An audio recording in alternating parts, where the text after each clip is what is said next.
They say the badge brings respect. But in my neighborhood, it brought a target. It was a Thursday morning.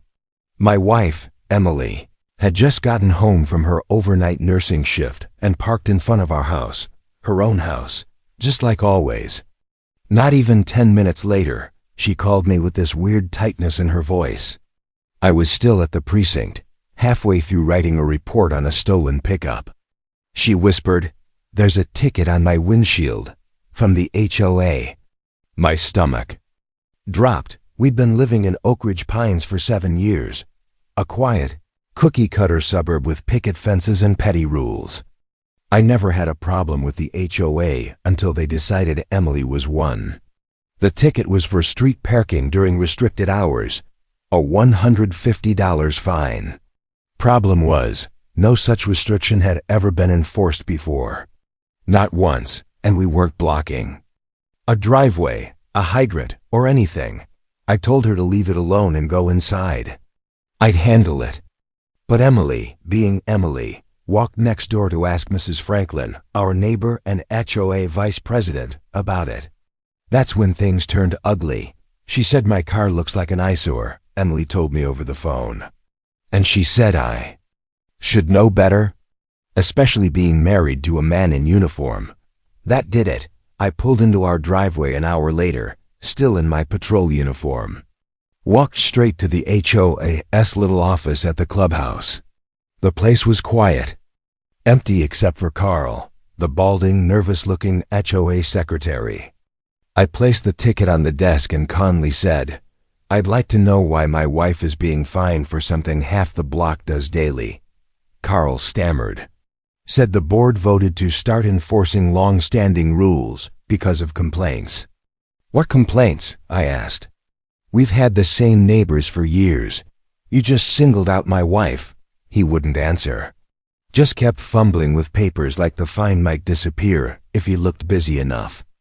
I could feel my training kicking in, that instinct to de-escalate, to stay calm. But I was already calculating what this really was. Targeted. Harassment. We'd never had issues. Emily kept the garden pristine. Our house was one of the nicest on the block. The only thing that changed was her new car. A dark gray Dodge Charger I helped her pick out 2 weeks ago. Maybe it was too loud. Maybe it wasn't the kind of car the HOA liked a nurse to own. By Saturday morning, 2 more tickets had shown up. One for a garden ornament, a ceramic hummingbird Emily loved, and another for failure to edge lawn boundaries.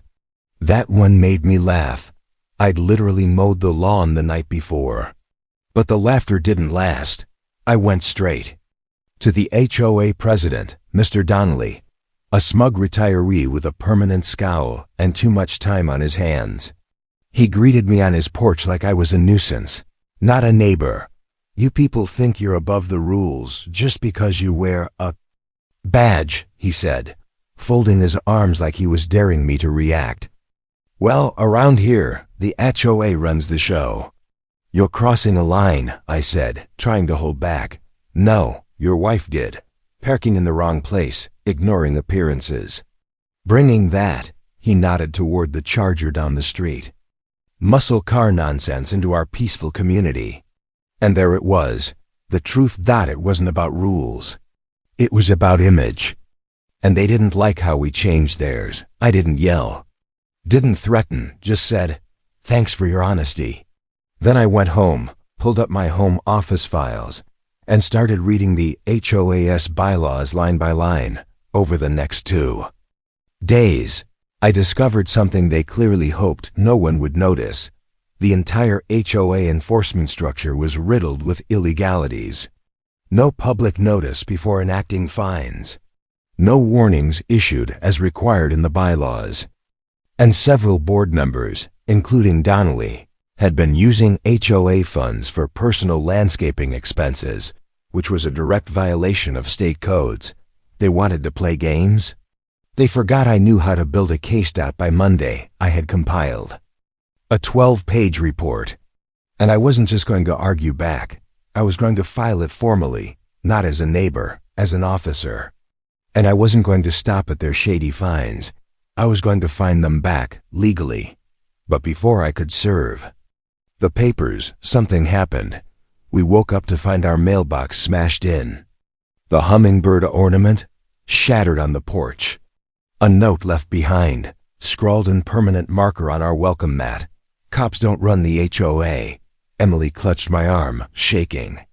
She'd never been afraid on the job, not through 2E evacuations, not during lockdowns.